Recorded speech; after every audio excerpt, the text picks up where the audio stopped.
BCS কিংবা যে কোনো বিষয়ে পরিশ্রমের কোনো বিকল্প নেই। আপনি বলছিলেন যে হচ্ছে সুপারিশপ্রাপ্ত হওয়ার ক্ষেত্রে ভাগ্য অথবা হচ্ছে পরিশ্রম কোনটা সবচেয়ে বেশি ফেভার করে আসলে। মূল বিষয়টা হচ্ছে বিসিএস কিংবা যে কোনো বিষয়ে পরিশ্রমের কোনো বিকল্প নেই। সর্বপ্রথম আপনার পদ্ধতিগতভাবে আপনাকে সিস্টেমেটিক ওয়েতে প্রস্তুতি নিতে হবে এবং আপনার কঠোর পরিশ্রম করতে হবে আপনি যে লক্ষ্যে আগাতে চান সেই লক্ষ্যের জন্য। বিশেষ করে বিসিএস লিখিত পরীক্ষাটা খুব গুরুত্বপূর্ণ। আর সেখানে 900 নম্বরের পরীক্ষা দিতে হয়। আপনি যত বেশি মার্কস গ্যাদার করবেন তত বেশি আপনি অন্যান্য পরীক্ষার্থী থেকে এগিয়ে থাকবেন। আর যে বিষয়টি বলেছিলেন যে ভাগ্যের একটি বিষয়, আসলে বিসিএস এর কথা যদি বলি তাহলে ভাগ্য এবং পরিশ্রম দুটারই একটা কম্বিনেশন বা সমন্বয় থাকতে হয়।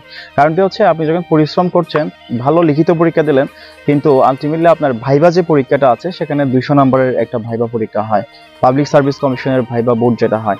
তো 200 নম্বরের ভাইবা টোটালি আপনার ডিপেন্ড করা হচ্ছে পরিশ্রম এবং ভাগ্য দুটার উপরে। যেমনটা হতে পারে আপনি খুব ভালো প্রস্তুতি নিয়ে গিয়েছেন, আপনার অনেক বেশি আপনি স্মার্টলি ডিল করতে পারেন সবকিছু, কিন্তু আনফরচুনেটলি আপনি ভাইবা বোর্ডে এনিহাও নার্ভাস হয়ে গিয়েছেন অথবা হচ্ছে আপনি একটু তালগুল পাকিয়ে ফেলেছেন, তাহলে কিন্তু আপনার পুরো 200 নম্বরের ভাইবাটা অনিশ্চিত পর্যায়ে চলে যায়।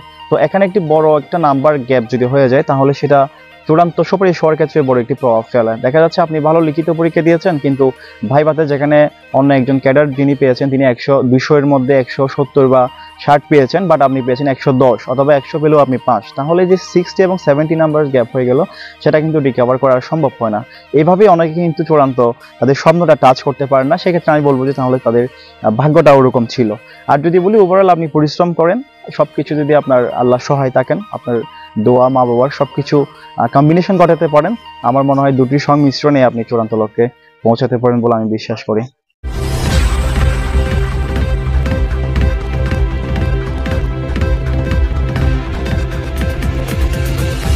আজকের মাইক্রোচিপ